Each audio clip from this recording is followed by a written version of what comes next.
You are hereby warned, do not use this loadout solo unless you're a Cenobite. It will be painful, but dare I say, fun. Despite having successfully completed and extracted 6 out of 6 times alone on difficulty 7, doing different missions on different planets, I still don't see why this works. Might just be luck. This is my patch 400 spear bot loadout that I'll have randos asking for your game tag. I'll speed through the loadout and save the tips, tricks, and insights for the end. For the primary, choose one that allows you to take out devastators from medium to long range. I prefer the sickle, scythe, or tenderizer. The footage you're seeing here actually uses the diligence which I did during testing in an attempt to disprove the efficacy of this loadout. Take that, badly needed hours of sleep. The secondary, as most of my loadouts, is still the grenade pistol, and this is critical to deal with scout striders.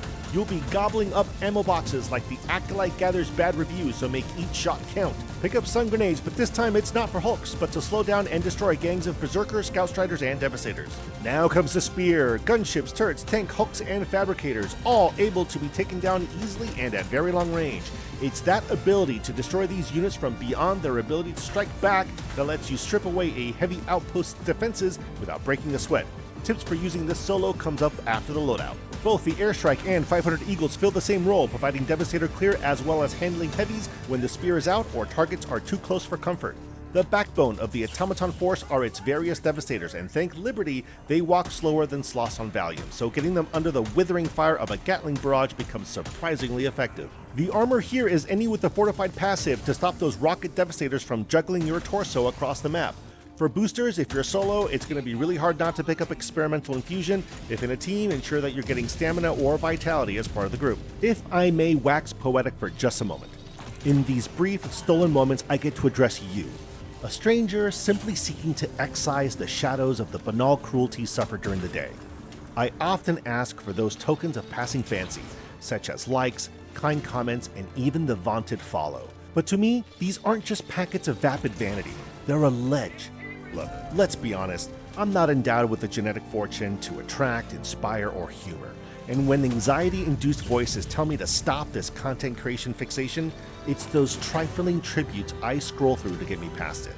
So, if you found any of this helpful, would you consider making that ledge a bit bigger?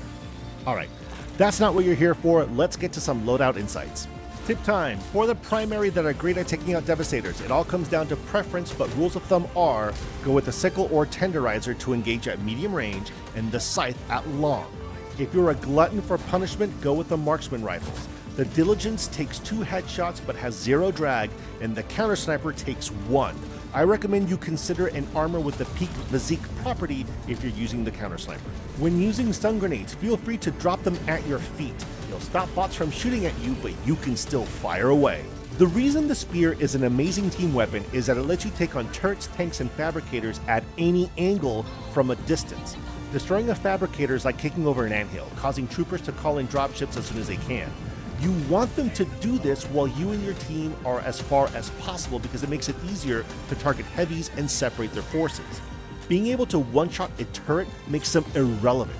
Gunships also take one shot most of the time. Firing directly underneath often makes the missile hit the fuselage, requiring an additional round, so get some distance before firing. The spear can target the turret at the top of a factory strider, letting you drop it then with airstrikes much more easily. Those chin guns lie low and generally easy to avoid. Don't forget you can reload the spear via ammo boxes, supply boxes, and calling in another one. The Gatling barrage has been made incredibly effective.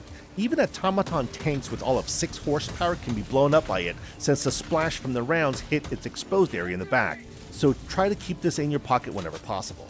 Every single enemy will make a direct beeline to you, so if the barrage is not between you and them, position yourself to where the bots have to walk through it, and they will every time.